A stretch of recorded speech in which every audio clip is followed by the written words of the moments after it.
Au Maroc, le variant Omicron domine désormais les contaminations au Covid-19, représentant 95% des cas positifs contre 5% pour le variant Delta. Par ailleurs, selon les données du ministère de la Santé, 70% des cas de décès dus au virus concernent des personnes non vaccinées. Au cours de la semaine dernière, le pays a enregistré une hausse de 33% des cas d'infection, avec 65 nouveaux décès, soit une augmentation de 16,1% d'après le ministère.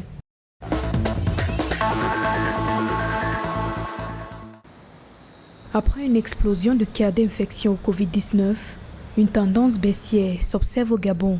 La vague Omicron montre des signes de repli dans ce pays où la présence du variant a officiellement été annoncée le 5 janvier 2022, selon le gouvernement. Le nombre de cas actifs a baissé de 5 323 le 13 janvier à 5 217 le 16 janvier 2022.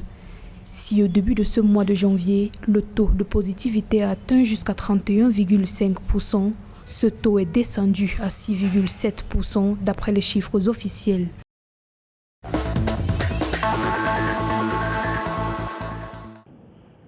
La compagnie aérienne rwandaise Rwandair a repris ses vols passagers vers Dubaï aux Émirats arabes unis.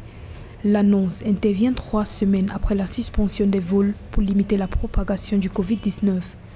Les vols passagers en provenance d'autres pays restent suspendus jusqu'à nouvel ordre, selon la direction de Rwandair. Notons que le Rwanda et l'Ouganda ont été retirés de la liste rouge des voyages des Émirats arabes unis, mais le Kenya est toujours interdit de Dubaï.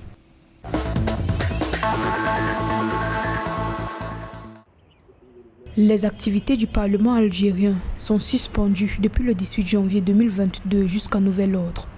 Une décision prise en raison du rebond des contaminations au Covid-19. L'Assemblée nationale algérienne confirme l'enregistrement de plus de 60 cas positifs au Covid-19 au sein du Parlement. La mesure exclut des plénières préalablement programmées, a précisé la Chambre basse du Parlement dans un communiqué. Notons que l'Algérie traverse depuis la mi-décembre 2021 une 4e vague du Covid-19 exacerbée par la propagation rapide du variant Omicron.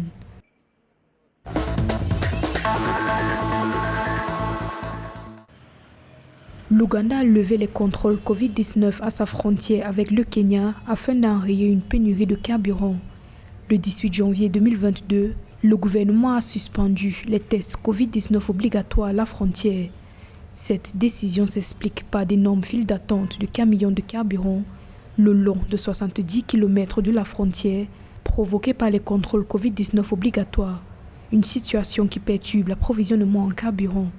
Précisons que les retards à la frontière ont commencé fin décembre 2021, lorsque des camionneurs ont organisé des manifestations contre les frais de test Covid-19 imposés par l'Ouganda.